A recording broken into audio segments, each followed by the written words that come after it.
Le monde attend les hommes d'affaires de Dieu qui vont amener la prospérité dans les nations. Mais nous sommes soumis aux règles de l'Égypte. Quand Dieu voulait agir dans un pays, il y avait un roi qui était là, qui s'appelait Abimelech. Mais Abimelech n'a pas pu empêcher la famine de venir. Il y avait la famine, il y avait la sécheresse. Mais il y avait un homme de Dieu là-bas appelé Isaac. Il y avait Abimelech le roi politicien, le roi dominateur qui exerçait sa domination. Il y avait le fils d'Abraham, le fils de la foi, appelé Isaac. Dieu dit, il y a la famine. Et regarde, Abimelech ne peut rien faire. Abimelech ne peut rien faire. Abimelech c'est l'autorité, ne peut rien faire. Mais je viens vers toi pour que tu vas exercer les lois que j'ai prévues. Comme tu es un fils de la foi, tu vas faire la même chose. Isaac dit quoi? Il dit les lois spirituelles là, on ne les comprend pas avec la tête. Il dit mais tu as vu la famine là? J'ai vu que tu te prépares pour aller en Égypte. Tu veux aller emprunter le système égyptien. Tu veux aller emprunter le système économique de la terre. Le système de la terre est bloqué. Les lois économiques ont commencé par la loi de demander et de l'offre et de la demande. Aujourd'hui, la loi de la demande, l'offre ne marche plus. En économie, ça ne marche plus. Il n'y a plus de la loi de la demande. Tout est dérégularisé. Les banques sont dérégularisées. Je suis un banquier, je suis scientifique, je suis économiste, gestionnaire. Tout est dérégularisé. Ce sont ceux qui magouillent là qui ont le maximum. Il n'y a pas un système bancaire qui tient aujourd'hui. Il dit la loi de l'offre et de la demande. C'était la loi. Et au commencement, c'était l'or qui dominait. Tout se référait à l'or. Quand Nixon est venu, il y avait des problèmes. Nixon a libéré entre l'or et le pouvoir économique. Et on a posé des indicateurs économiques. Quand les indicateurs économiques sont venus, on s'est rendu compte que ça ne marche pas. Aujourd'hui, la bonne santé d'un président peut secouer un pays. Donc les lois économiques sont où? Ce sont les plus malins nagent dans le marais. Les plus malins. Ceux qui sont en train de dominer. Les lois économiques ne fonctionnent plus.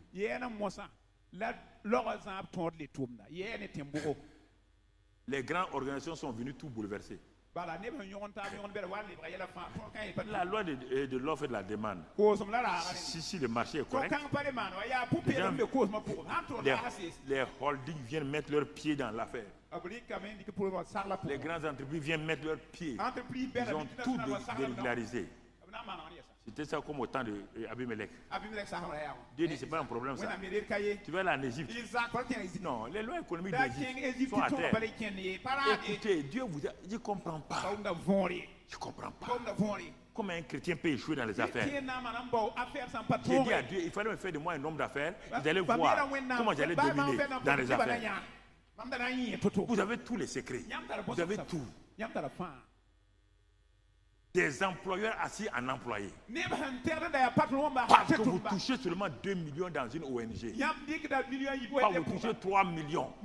Alors que vous êtes milliardaire. Assis en train à la fin du mois d'aller. Des employeurs assis. Ils n'exercent pas la loi de la domination. Ils ne connaissent pas les clés du royaume. C'est terrible. Quand on parle entrepreneuriat, entrepreneuriat c'est rien. Tout le temps, on de fatiguer les gens avec des petits emplois informels. Isaac, je vais t'apprendre quelque chose. C'est quoi? Ne descends pas. Vraiment? Es-tu prêt à descendre dans ta mentalité égyptienne, dans les fraudes égyptiennes, dans les manipulations égyptiennes, dans les compromis égyptiens? Tu veux descendre là-bas, dans le marigot égyptien, tout le monde là-bas, pour donner un petit marché, pour avoir un marché, pour corrompre ici. C'est ça le marigot égyptien. C'est ça que toi, un chrétien, tu veux vivre. Il dit non, ne pars pas. Exerce la loi de l'autorité. Ton père était un homme d'autorité. Tu as vu comment il est mort, non? Il est mort bien, prospère. Tu l'as vu vieillir? Tu l'as vu, il était courbé? Non. Isaac, redresse-toi. Utilise la loi. C'est quelle loi ça? Quand la famine est là, tu continues à s'aimer. Et Dieu, tout le monde va dire. S'aimer dans la famille. S'aimer quand tout est sec. C'est moi qui suis à l'origine. J'ai déclaré à longtemps avant ton père. Avant ton père là. J'ai déclaré à ton grand-père. Avant ton père Abraham. J'ai déclaré à un homme appelé Noé. Quand il a restauré la terre. Quand la terre est revenue. Il lui a dit désormais. La terre fonctionne. Mais ils vont pas comprendre. La terre va fonctionner par la loi de s'aimer et de récolter. Quand j'ai compris ça, il y a longtemps, j'étais tranquille. Dieu dit, c'est donner et recevoir. S'aimer et récolter.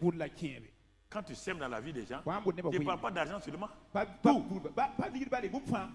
Si tu veux être un instrument pour bénir les gens, cherche. Si tu es un chercheur de produits, cherche des produits qui peuvent aider les gens. Plus tu cherches, tu donnes, Dieu te donne. Comprends? La loi de s'aimer et de récolter. Tu veux que les gens t'aiment, aime-les. Va vers eux. Tu veux que les gens te pardonnent, pardonne. Tu veux que les gens se réconcilient, sème la semence de réconciliation. Mais ici on laisse ça, ça c'était du point de vue matériel. Qui sème. Isaac dit comme chez toi, je me souviens à ta loi. Il a semé cette année. Il récolta 100 fois. Il récolta 100 fois dans la famille. Non, écoutez. 100 fois dans la famille. Tous ceux qui ont utilisé les lois naturelles là, personne n'a récolté. Quand il a vu ça, il continue à s'aimer. Quand il continua, la croissance a commencé. Il devint riche, fort riche. Que la jalousie est venue. Dieu voulait que les gens soient jaloux de vous. Et c'est vous qui êtes jaloux des gens. Dieu voulait que ce soit vous que les gens soient jaloux. Partout où vous êtes là. Si vous êtes vendeur de riz là, on ne va pas manger le riz de quelqu'un sans finir ton riz. Mais on achète le riz de tout le monde, c'est quand on a fini maintenant on vient acheter ton riz. Écoutez-moi là, il faut arrêter. Arrêtez. Arrêtez.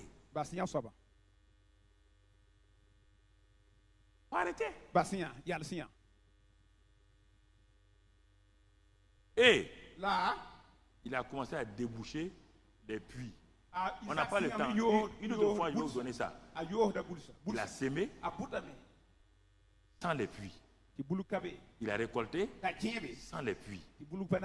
Pourquoi il veut déboucher les puits? Les puits là, qu'est-ce que les puits viennent faire ici?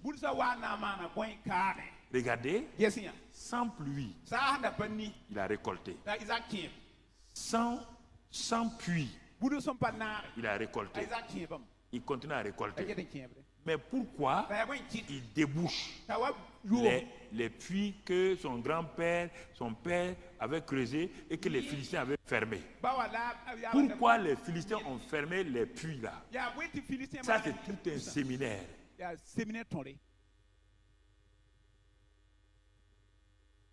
Quand il a commencé à creuser, à ouvrir, les gens disent, s'il connaît ce secret-là, il va nous dominer ici.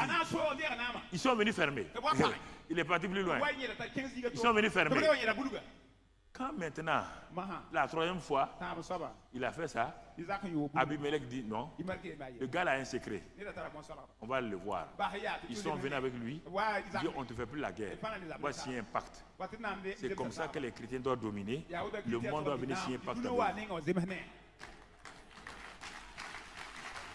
Que la grâce de Dieu t'éclaire, que la paix de Dieu t'éclaire, que Dieu te donne cette intelligence-là et que tu règnes dans cette vie-là et que tu exerces ton autorité, que tu sois béni au nom de Christ Jésus. Amen. Amen. Amen.